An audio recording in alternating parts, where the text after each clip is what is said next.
There's only one guy. No, there's another. So we're ready to go? Wonderful.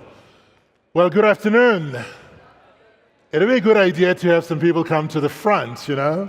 There's a lot of echo when the seats are not occupied. So we'd like to invite those who are still outside to come in. It's way after 4 o'clock, which is the time that we're meant to get started on. So my name is Buyani Zwane. I am from Umhlabiyalingana in northern KwaZulu, Natal. I think it's important for people who are over there and from Drakensberg to know. No, nobody knows. Let's just check.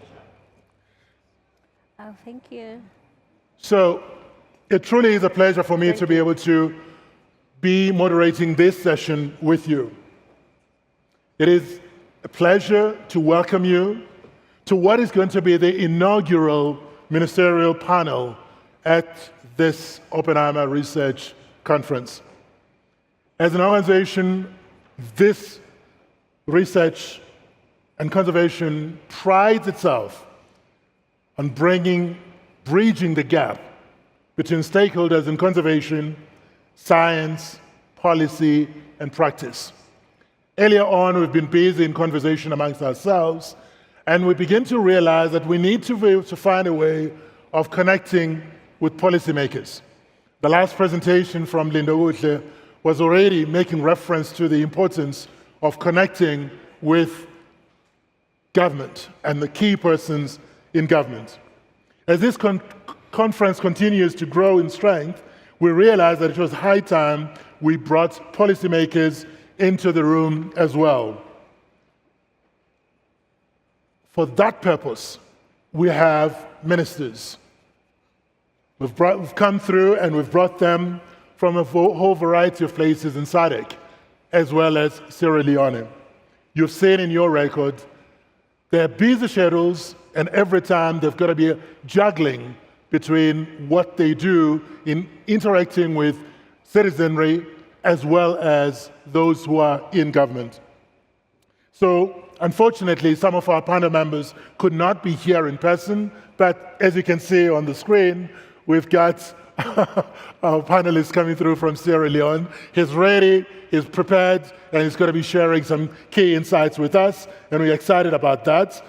We are looking forward to having a connection with our panelists coming through from Zambia, and that should be happening in a very short while. But we are honored right here that we've got Dr. Gacheni Evelyn Ndlovu, who is the minister, and she is responsible for environment.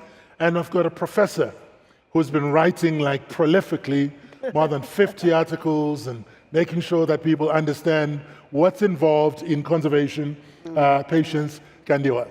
It is a pleasure to be able to have you here. What we were hoping for was to be able to have the Minister of Minerals and Energy coming through from Botswana.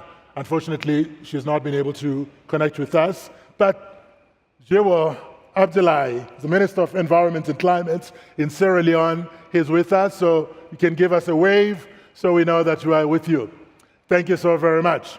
And we're looking forward to Dr. Rodney Skumba, who's the Minister of Tourism in Zambia, to connect with us. We're waiting for the technology to connect with us properly out there. So we will be discussing perhaps the most critical issue when it comes to conservation: money. Like money. Ching, ching, ching. Specifically, we'll be looking at the transitioning from short-term philanthropy to permanent outcome-based capital through the reduction of frictional costs. So, without further ado, let me come through to my panelists right here. And I'm going to start off with Minister Abdullahi right online. If I can connect with you, please. Politicians are often rightly and wrongly accused of creating obstacles to investment. Given your experience in both private and public, or politics as it were, private finance and politics, to what extent do you believe that environmental projects fail because, well, they overlook the relevant economic dynamics necessary to sustain them? What can be done to address such challenges? Please talk to us. Well, thank you very much, Dr. Zwane. I'd like to thank Jonathan and Nikki Oppenheimer for this wonderful event that brings experts together to discuss and share ideas. I'd have loved to be there in Johannesburg to share stage with colleague ministers. Unfortunately, I have to juggle multiple priorities. The question about politicians creating obstacles is sometimes it has merit, I think, and sometimes I think it's overblown. The private sector and public officials usually have different constituents. Politicians need to balance the needs of multiple stakeholders. So one cannot expect the process for public, for policymakers to be identical to what you see in the private sector. Now, having said that, I think most environmental projects fail because of multiple reasons. It's kind of hard to, pinpoint. But let me focus on conservation ones. I think understanding the root cause of the problems that the project is trying to solve, I think that's very important. I think, community ownership is one that many times is lacking, as in communities that are either embedded or live around these natural assets. I think some projects, many times, well-meaning people design projects as charities. And I think it's important for long-term sustainability, for these projects to be thought of as, if not businesses for profit, but at least to break even, so that they can be sustained over the long run. And funding is also like sustained funding until these projects can stand on their own 2 feet or their legs is important. The natural assets that many of these projects try to conserve are public goods. So for me, I see public funding as a necessity, and that public funding needs to be sustained over a period of time before it can attract private capital. I think thinking that private capital can come into conservation and solve conservation issues, it just hasn't worked. If it was going to work by now, it should, we should see a flood of private money coming in. But we still have issues because the requisite public funding is just not there.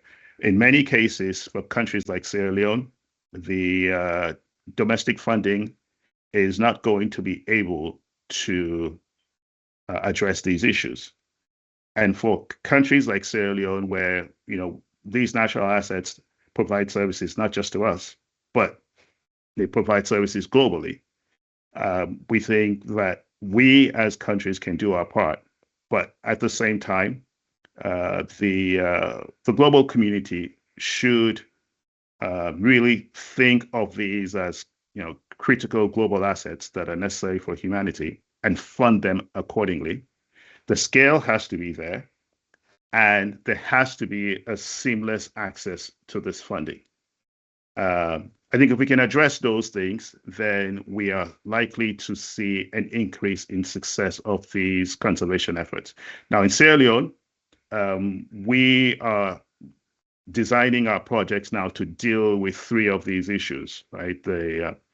Making sure that we work with communities to design projects, that they co-own these projects, so that we understand the roots of some of the issues that are undermining conservation efforts. And collectively, there's buy-in to address it.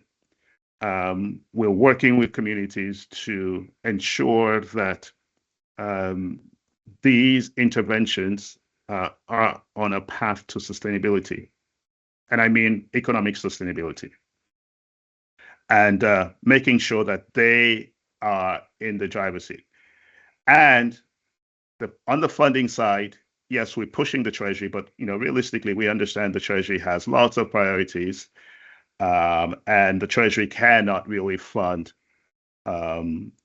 these projects, to the amount that's needed. We'll encourage working on getting private sector involved, and we're pushing in the international stage to ensure that globally there is enough funding to sort of de-risk some of these projects, and it gets to a stage where we can start attracting more private funding, and communities can sustain these projects over the long run.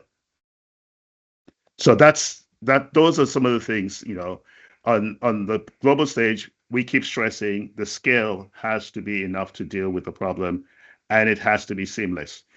I mean, if we're spending all of our time on projects, on writing projects and developing, 200-page proposals, and it takes you 2 to 5 years for you to get that project approved, by the time you get the project approved, things have changed.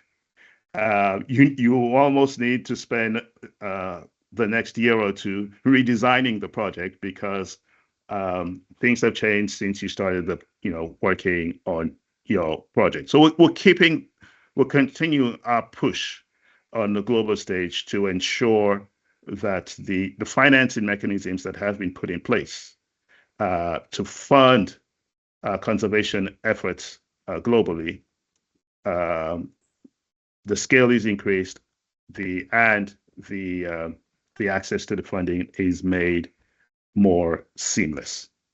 Thank you. Thank you very much.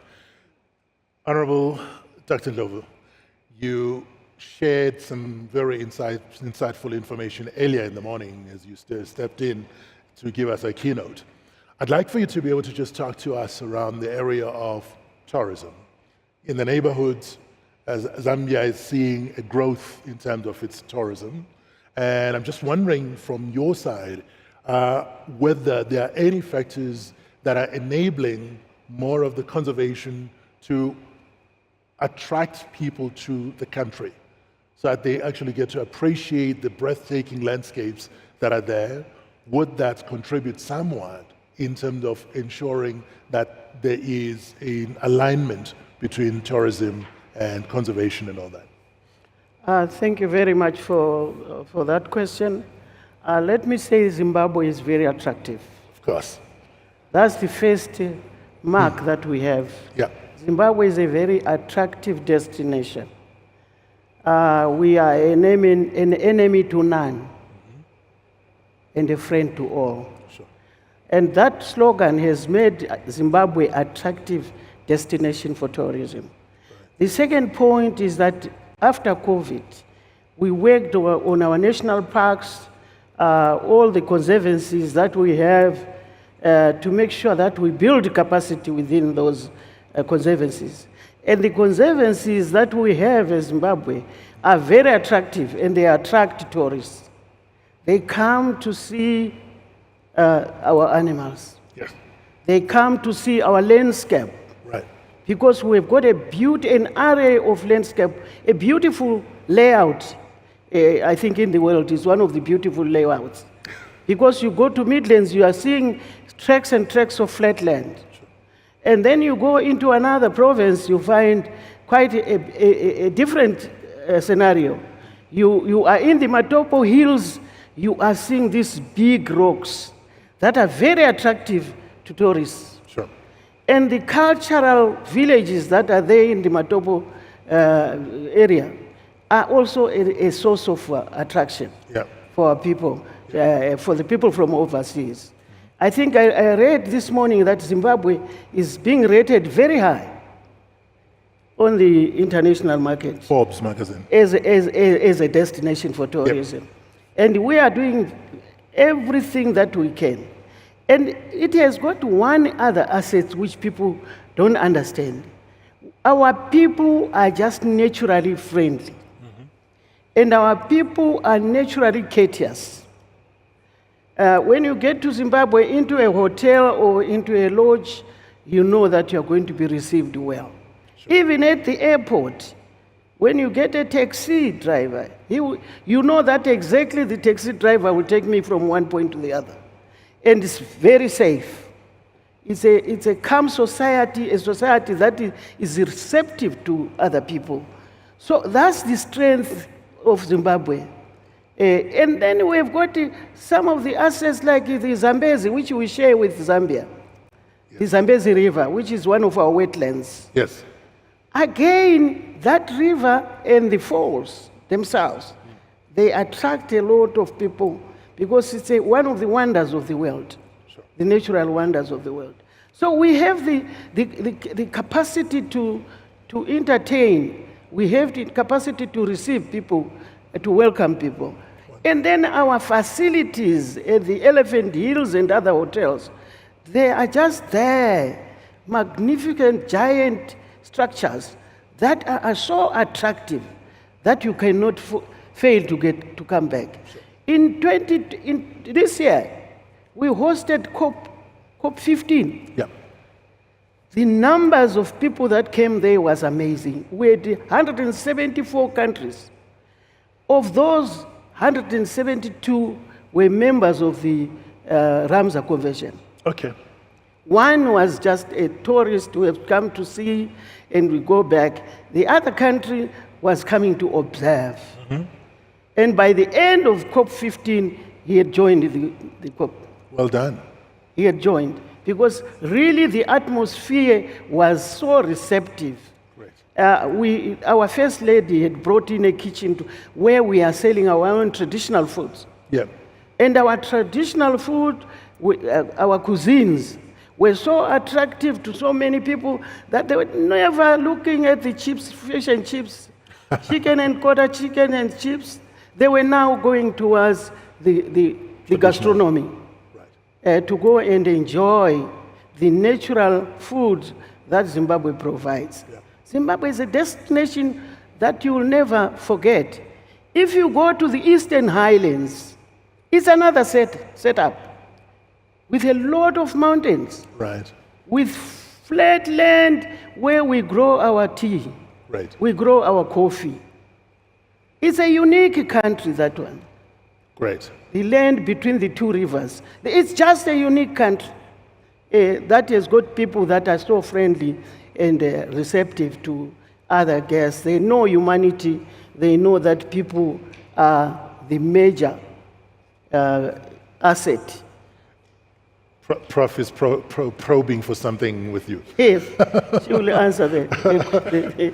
You can come in. You want to come right in, please? You can come in. Okay, just to add to what Honorable Ndlovu has said, yes, we have seen the same trajectory in terms of tourism recovery in Zimbabwe, just like Zambia, and this has really been steadily improving and growing. Yes. And from as low as zero, tourism at some stage it came to a standstill when all airlines couldn't fly, when people had to lock down and no travel. And having a financing model that is anchored on revenue generation through largely tourism, we realize the vulnerability of such a model. And this is why we have been innovating in terms of how to finance conservation sustainably, because wildlife conservation itself, it has never been a cheap undertaking. It's very expensive to do wildlife, and there's no panacea or a one-size-fits-all approach in terms of financing conservation. And this is why we need to think beyond tourism, because tourism alone, it's not a panacea. We need to innovate in that space and explore and learn from each other to find how else COVID taught us something. And you talk about resilience. I think Zimbabwe, we have learned about resilience firsthand. And this is where we also have to share how we are doing that and being able to slowly recover, but having a very diverse and growing financing model, which is broadening into partnerships, also exploring other ways of investment and being more receptive to the non-traditional players in conservation, partnering with the media so that we can tell our own story, to also really say the correct narrative out there, because perceptions are also very important when it comes to attracting the right partners, to attracting people to visit the country so that we can be able to support the tourism industry. But there's so much more that we have got to explore, and this is, I think, one of the reasons why Zimbabwe is one of the first countries that produced the biodiversity economy strategy. There we've got our dreams, some of our wildest dreams of what we want to see to unlock the value of biodiversity for financing biodiversity. Wonderful. So, Patience, there are some things that are coming through in terms of frictions and nuances that you face, but also you're working together with the minister to find better solutions. Can we talk to what it is that you are all doing to bring the alignment? We'll go back to Livelihoods. because he missed the question. Thank you very much. I think appreciating the value of the natural capital that we have is the most important fundamental baseline that brings us together as various players that are trying to fix the solution puzzle for the different challenges at various scales that we are facing. And it's not an easy issue or an easy matter to balance both tourism, development, and also the conservation objectives.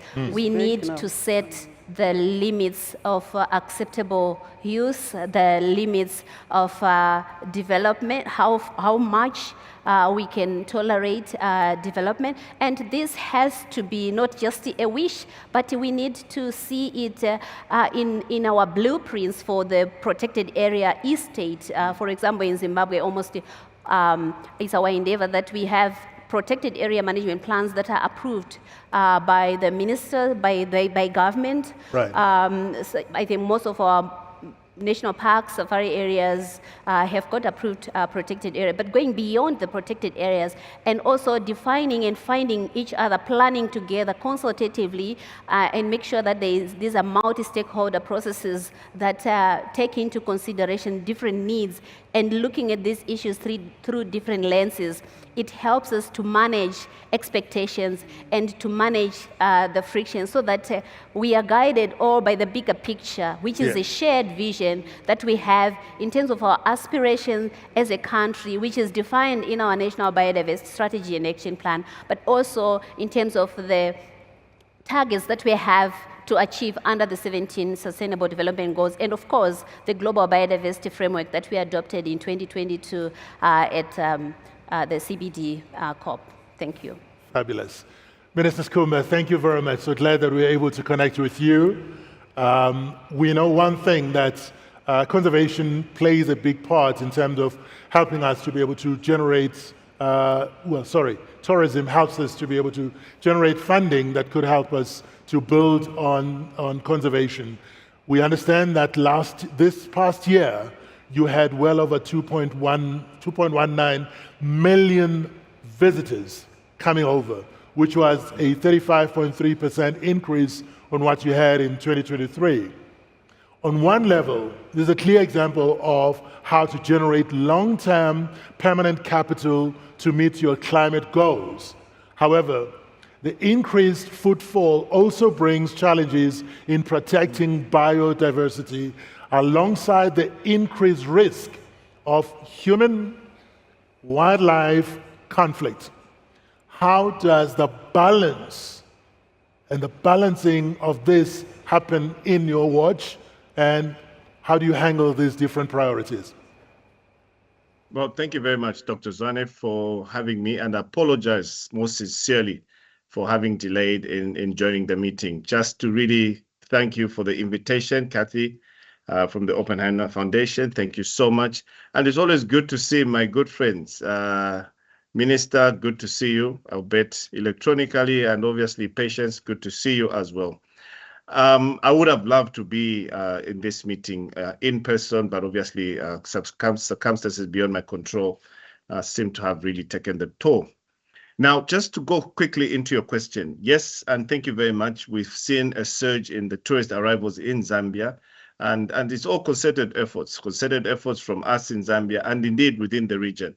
I think within the region as SADC and obviously as CASA, we have actually played a role to ensuring that we have as many tourists coming into our region.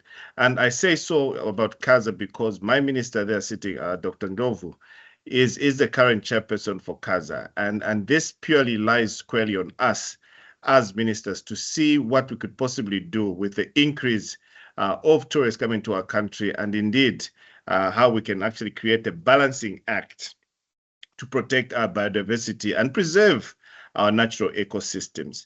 I just want to indicate to you, probably for purposes of this conversation, is that in Zambia today, a third of our landmass, 30% of 752,000 square kilometers, is a protected area by way of the national park or indeed of a game management area. Now, that in itself obviously is something that is a sure sign, a sure testimony that we do want to preserve these ecosystems.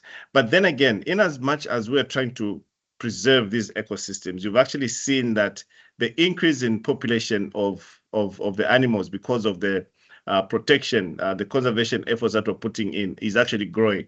On the one hand, also, we're seeing the footfall, as you rightly mentioned, of tourists coming to our region, Zambia to be specific as well.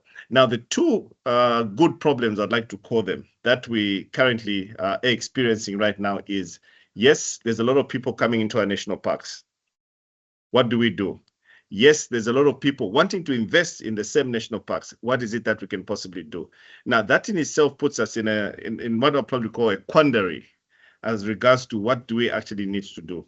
Now, understanding the fact that the resource envelope for most of our countries within the SADC region, Africa to be specific, is so small to be able to spend so much in conservation. So we've actually gone out, and I did listen very carefully to one of the presentations where we have seen a lot of philanthropists coming on board to see how best they could assist us in terms of conservation. But in my honest opinion, and probably as on representing government and indeed my other colleagues, philanthropy is good. Philanthropy is welcome. But there has to be a time where the more money you get as gratis should be able to now start generating funds for this particular ecosystem to be self-sustaining. And I say so because in Zambia today, we have created what we call collaborative management partners. Now, on one part, you have a donor, an NGO. On the other part, you have government. The first critical thing that we did as government was to ascertain the value of that park. So we have 20 national parks, as I had mentioned earlier. Of the 20 national parks, we've currently put on collaborative management partnership to 5 of our national parks, big national parks. I'll give an example of the latest one, which is the Kafue National Park. The largest national park we have in our country spans about 22,000 square kilometers, home of the big 5. Now, ideally, what we've done is we've gotten an 80-20 rule. So all the footfall that gets into the park, all the revenue generated, 80% of that revenue gets back into the park itself. The 20% is what goes back to Treasury. Now, the simple reason around it is that we need to start creating more value. So it simply means that the collaborative management partner will start reducing on their pledges as time goes on. The extent of the collaboration spans from about 20 years to 30 years, whichever gives. But ultimately, within the 20 years, and ideally, best case scenario is that by year 10, the park should be self-sustaining, so that now this donor will be able to go to different places, not just in Zambia, but maybe another African country, whichever it is. Remember, Africa today, Zambia to be specific, our tourism is purely nature-based. I heard Dr. Ndovu talking about our natural resource. We share a common resource, the mighty Musotunya, the Victoria Falls. we need to make sure that that thing is kept in its pristine condition. And these are some of the things that we're looking at. The next issue, of course, making sure that the ecosystems are preserved based on the increased footfall, is to also engage our communities. Community beneficiation is what is very critical for us. The people living in these areas are those individuals who we may have inadvertently moved away from those particular areas to live in different areas. But you realize that they can only maintain that area if they've got a share in it. And that for us is something which is very, very critical. So we are engaging the local authorities in Zambia, the traditional leadership, which obviously inculcates the spirit of togetherness with the local authorities. That for us is what is very, very key. And more so, I must hasten to mention that over a period of time, the resource allocation of these God-given natural resources, I'd like to call them, are those ones which can only be pushed if the communities themselves are seeing the real benefit of what is there. Now, the biggest challenge, and I stand to probably speak on behalf of my colleagues within CASA and indeed SADC, the human-wildlife conflict itself. Yes, many years ago, we thought climate change was a hoax, but today we're seeing the realities of climate change. I have since arrived here in Livingstone, and within the landscape, I was born, bred in Livingstone, we have not seen as much herds of elephants as we possibly can. Now, those gentle giants, as I like to call them, can be very damaging. They're damaging to crop, they're damaging to property. And most times, you'd hear our community saying, can you start killing these animals? But then I tell them, I say, look, these animals are the draw card for tourism. People come to our countries to see the forest, to see the wildlife, to see the rivers. So there is no way we can actually start to kill these animals. And in any case, we are party to certain conventions which would not allow us to make a unilateral decision as to how we can deal with this particular matter. We need to engage each and every of our colleagues in that space. So this has been a topical issue. I believe my colleagues, whenever we're in Parliament, those of us who are also MPs, are always put on the stand to say, how best can we deal with these particular animals? But I think what is very important now is to see ways and means on how we could educate our communities, our population, to coexist with these particular animals. And more so that these animals have now found new ways of how to fend for themselves. They're looking for new places where they can forage from. And these places, population is growing. We have a young population in Africa, Zambia to be specific. The population is young. And we're already seeing that as the population grows, there's pressure for land. People are now starting to encroach in certain areas. There's scramble for land for agriculture. These are the same corridors that this wildlife goes through. So we have to find ways and means on finding alternative land use for these individuals that may be prone to be sitting in what I'd like to call wildlife corridors. And more so, I think the biggest challenge, again, is the very fact that the water resources, I must make mention as I get to pause on this particular aspect. One thing that we don't take serious account for is that the water resources are slowly declining due to climate change. And probably not even in our time, but in the next 20, 30, or I'll be there in 20 years, in 30 years, I should be there. But maybe 50 years from today, chances, the biggest problem that we'll have, especially in our continent of Africa, is water resources. And you can only imagine if we'll be fighting for water to irrigate our crop, imagine the scarce resource of water coupled with human-wildlife conflict. That is something that we need to manage. And we don't want to find ourselves in a situation where we are at war with each other because each and every one of us wants to dam an area so that they irrigate and also that they have enough water for their animals. So I will pause there and to just really appreciate having invited us to this meeting. And I'm looking forward to listening to more of interactions from my colleagues. Thank you.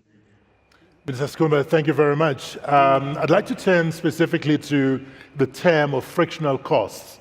It's more often heard in the private sector, but still, we think we need to be able to consider how it can be applied in the discussion around nature and climate financing, specifically since public finance has been the most relied upon, 80% of all funding for nature-based solutions.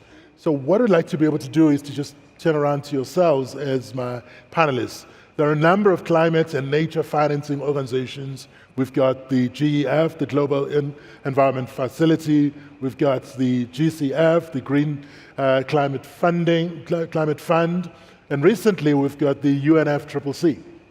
We've also got the CBDCOPs that have seen countries from the global south ask for new fund and new vehicles. Why are these public financing vehicles not fit for purpose? And what frictions have you seen or experienced in accessing these funds? Where would you like to see changes in how international nature finance reaches the place that needs it the most? Katrin? May I start with you, Minister Glove? Start with me. Yes, please. Yes, thank you very much for the question. Yes, we have funding from various partners that are contributing towards the budget. But as you said earlier on, the biggest funder of our conservation is governments. Yeah. 80% of our budget attends to, it's coming from government. Yeah. And only 16% comes from these funds you're talking about. Unfortunately, these funds have got conditions. Yep. They are project-specific funds. Yep. They are not just for the general funding that you have to come up with a rigorous exercise to come up with a project proposal, which project proposals, in some instances, is difficult to complete within a given specific time. Right. And there is a gap, which we discussed even in Abu Dhabi recently, that we should have people, our people trained in coming up with the project proposals. Okay. At a time that is, it's shortest time that is possible. Yep. Unfortunately, that is not happening. We have not had training of some sort. I don't know before I joined the ministry, but we need a lot of capacity building. Sure. Again, there are complex issues related to that funding. It's not just easy funding that you can put on the table and then you get the money. There are a lot of things that are involved. Other people, I mean, my colleagues will talk about that because I'm very new in that field. But definitely, we need a lot of training of our people to access funding. But as a country, Zimbabwe has come up with the alternative funding. We have said we cannot sit on our laurels and watch. Yeah. We have to continue to find new ways of funding. Sure. And I think Africa has to come up with alternative funding to increase. And we have looked at the carbon credit. Okay. And I think we are the first country to register For carbon credit. a carbon credit, Okay. to come up with a carbon credit registry. And we think that from that carbon credit, we will earn a little bit of money to make sure that we complement government funding and our partners. Sure.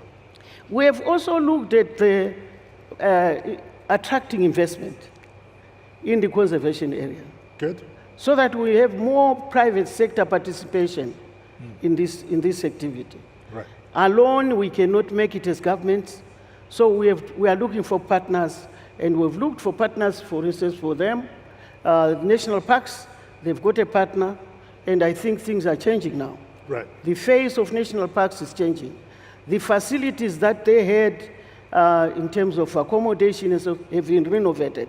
Right. So we have to look for other means of raising funds other than the donor funding. Okay. I think that's where I can stand, and then she can compliment me. Yes, it's true that we need to do what we have to do to survive, to protect that which we value as a people. But we have been asking for new funds, despite having a cocktail of funds already under various multilateral environmental agreements. And the question is why I was one of the lead negotiators under the CBD, Yep. lead negotiators for Africa, pushing for the need for a new fund. And we got an outcome which we sort of wanted at the last COP at CBD COP 16 in Cali and also in Rome.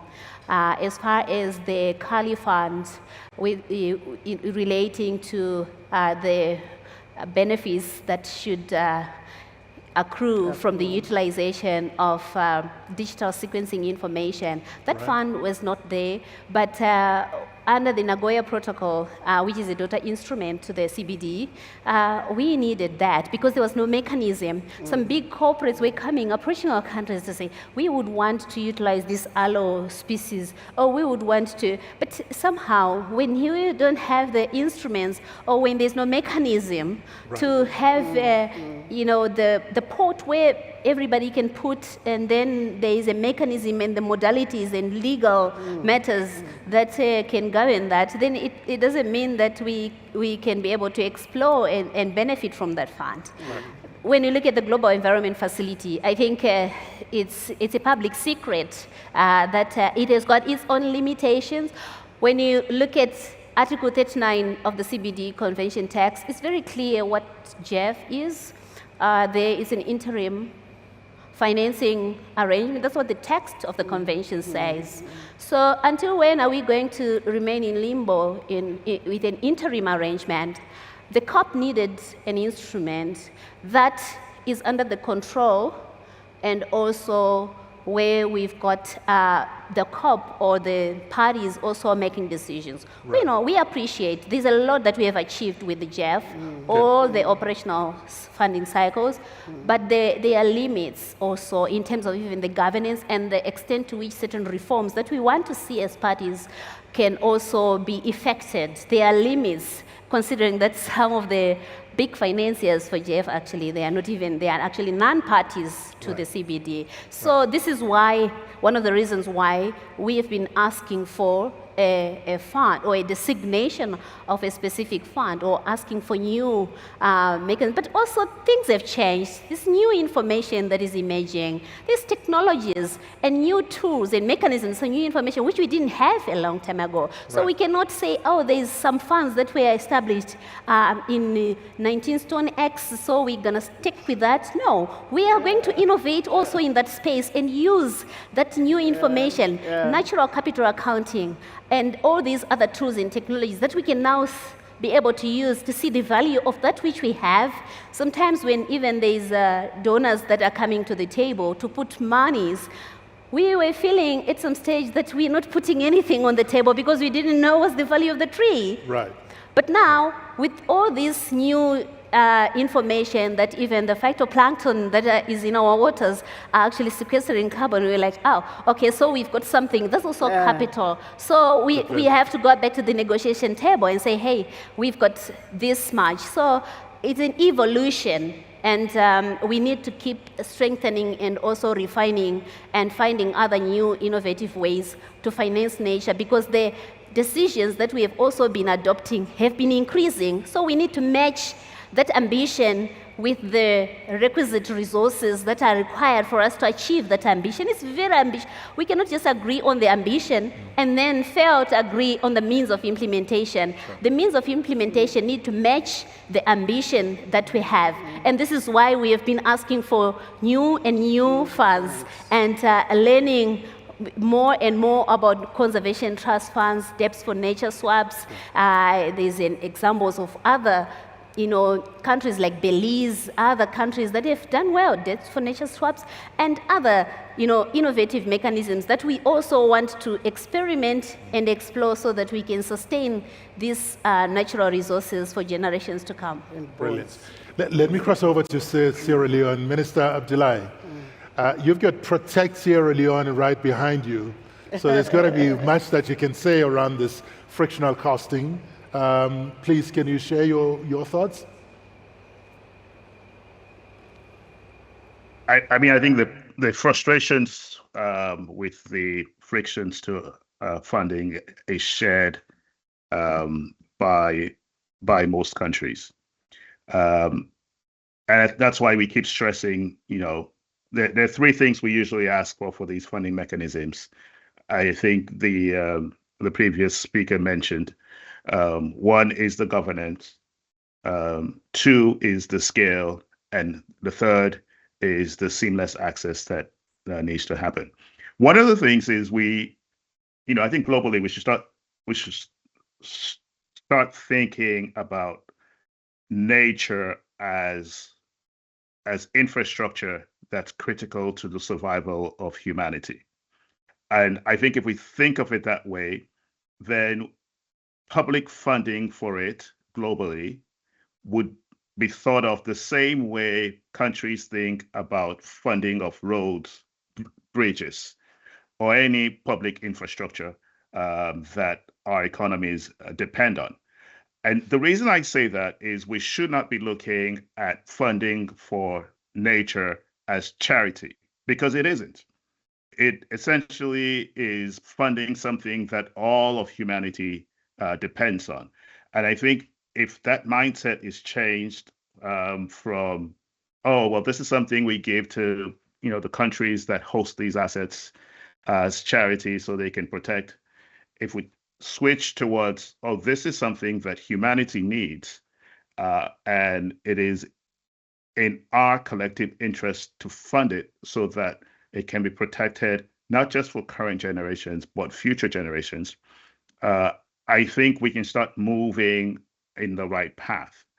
I think, many of us, we share the same frustrations. I mean, if you look at a lot of these assets, they fall within the tropics. Sierra Leone is in a tropical rainforest, in the Upper Guinean forest. So, the assets fall within our borders, but the benefits to these assets are shared globally. So reform of these financing mechanisms is critical, not just for us, but for the world. And that's why we keep pushing for this at all the international fora where Sierra Leone is a party. Minister Skume, what's your take? Well, thank you very much for that. I was very delighted actually when you started talking about frictional costs, and I just want to indicate to you that frictional costs are at various levels. The frictional costs are probably on the donor side first of all, and then obviously on the government side. Now, let me explain it a little bit clearer on how I see it. I could be wrong. I don't know. But on the donor side, you'll actually see that even when, yes, it's donor money, it's someone's money, sometimes it actually comes from taxpayers' money from a different country and the like. But at the point where, as an example, I'll give an arbitrary figure. If $5 million is supposed to be invested in a particular landscape, the $5 million would be, yes, that's a ticket line. But if you look at the conveyance of that money, at the point it actually reached the landscape, it will probably be $1 million, if not less. Now, those are some of the issues that obviously we want as Zambia, probably as Africa, to say there has to be some form of transparency. And I want to indicate to you, and I hope I'm not going to be extremely blunt about this thing. We see a lot of these reports coming out. It's in a gloss book. Everybody says, oh no, we put in $5 million in the landscape. But when you actually look at $5 million, a lot of money. If it hit my central bank today, my exchange rate would stabilize almost immediately. But we are saying here is this amount of money needs to actually, $5 million needs to be $5 million. Now, where is the money going? Where is the $4 million? This is where now you find consultant after consultant. These consultants obviously are probably speaking towards the donor. Now, look, we know these things. I think we've got a semblance, we're reasonably educated, if I can put it that way. So we know exactly how money looks like. So ultimately, it's very important that we actually see that this actual money, the $5 million, hits the landscape. You will actually see progress. On the government side, I totally agree. I'm only 4 years and some change in government. Sometimes my president and I always get to what I say, what kind of bureaucracy is this? Is government civil service shaped in a way that it needs to be bureaucratic so that things go slow, or maybe you're trying to create checks and balances? But that is where now you find that there's, again, workshops after workshops. The delays come in. Instead of implementing, you already know. At the point of the concept document being approved, it simply means you already know what you need to do. But then why do you create another committee? In our African language, we say never. You never create a committee to kill a snake, because by the time you are convening, the snake would have bitten one of you and died. So you don't need to do that. So it's very, very important that we understand exactly what we need to do at the very point where the consent note, if it's a Jeff, by the time money is being approved to say we're going to put in $5 million in this particular landscape, it's get up and go. That is, for me, that is where I see these things. So these frictional costs, yes, on one side, they're from the donor, on the other side, they're from government. But there has to be a semblance of transparency that will now speak to saying, yes, this is what we need to do in this particular landscape. As I had mentioned earlier, for Zambia case, we are now talking collaborative. Before our time, there used to be memorandums of understanding where a donor just comes in and then takes over your landscape, your protected area. You don't even know what they're doing. Remember, and I'll probably mention it to my colleague ministers here, what we want to see is the benefit accruing to the communities. If you're going to sign up a collaborative management partnership for 20 years, 20 years down the line, that asset obviously reverts to respective governments. That asset, because there's transfer of skills, there's money that has been spent, essentially the communities themselves would be able to learn on how to manage that particular asset so that we're able to now move on to the next. I strongly believe that's what development is all about, where you transfer skills, people become more independent, people become more receptive, and people understand exactly what the drill is. So these frictional costs are things which, sitting around the table, they can actually be reduced so that the impact of the funds could be taxpayers' money from a different country, could be from a philanthropist. At that particular point, that individual would actually say, yes, I actually spent money in Zambia, and this is what you're seeing. There's a feel-good aspect. And I think that's what philanthropists do. It's all about feeling nice about you working hard, and you've got a bit of change where you can actually do a donation, or rather make a change in a particular country. So I strongly believe that these frictional costs, in my honest opinion, can be reduced. Avoided, maybe not, but the reduction of the frictional costs is something that can be easily be seen to say, on that particular item, please don't have this. Consultancy, again, I'm not sure. Look, there's where we are today, and in the advent of technology, I don't believe there's consultants that has not been done. I'll probably pick on my colleague, Patience there. She's brilliant. I've worked with her for many years. And these are people who actually know, not only probably in Zimbabwe, but even in other areas that they have actually worked with to understand the African needs. But then if a donor or a philanthropist comes through, they'll still want to get a concept note. We've already done it. There's nothing under the sun that we've not done in Africa. I'm meant to believe. But what is very key is for us to act. Action is sometimes what really draws us back, and making decisions where we actually know that this particular item that we're discussing, we've seen it before, we've heard it before, but I think at some point, the successive governments did not make a decision. Now is the time to make a decision. And probably for the technocrats, us ministers, politicians come and go. But ideally, what we're trying to create now is a system that will be able to see things through. Whatever we're discussing today, someone somewhere out there should be able to say, this matter was discussed at this particular meeting. Having discussed this matter at that particular meeting, who then will have it delivered? And that, for me, is where I'm going to pause. Thank you very much. Thank you so very much. My ministers and Prof, I'm going to ask you in a good 40 seconds to put your wrap onto what we have. Everybody wants to be able to have a takeaway. Yeah. If there's one thing you could change around the subject of frictional costs, what would that be? So everybody goes away with something that they can do. What's your recommendation? My take is that I know the assets that we are talking about. Yes. They are national assets. Yep. They belong to the people. Correct.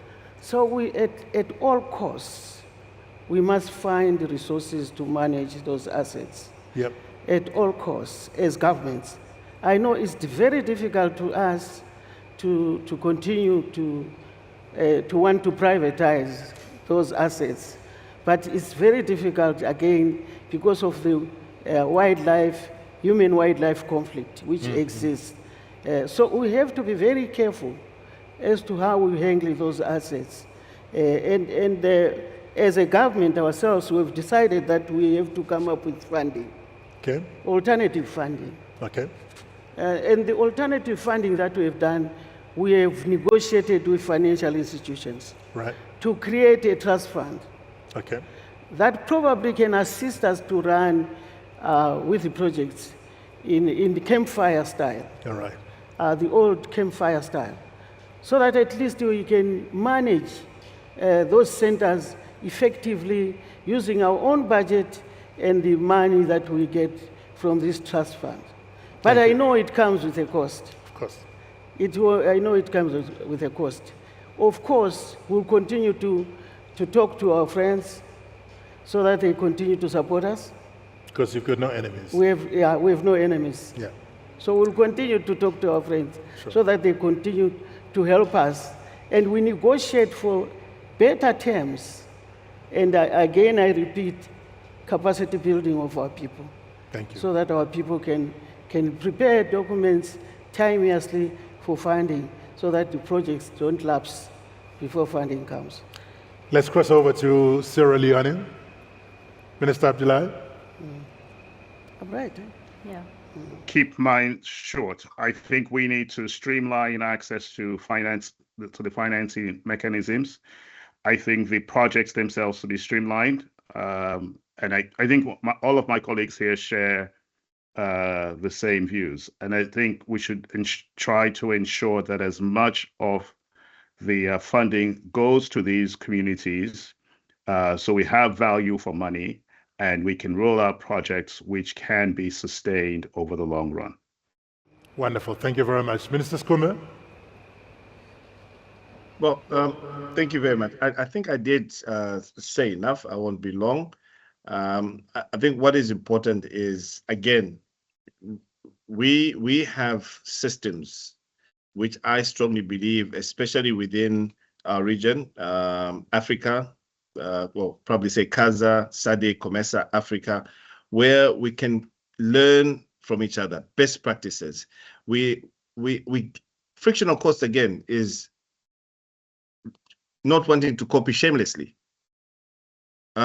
Sierra Leone will probably be doing their own things, Zambia is doing their own things, Zimbabwe is doing their own things.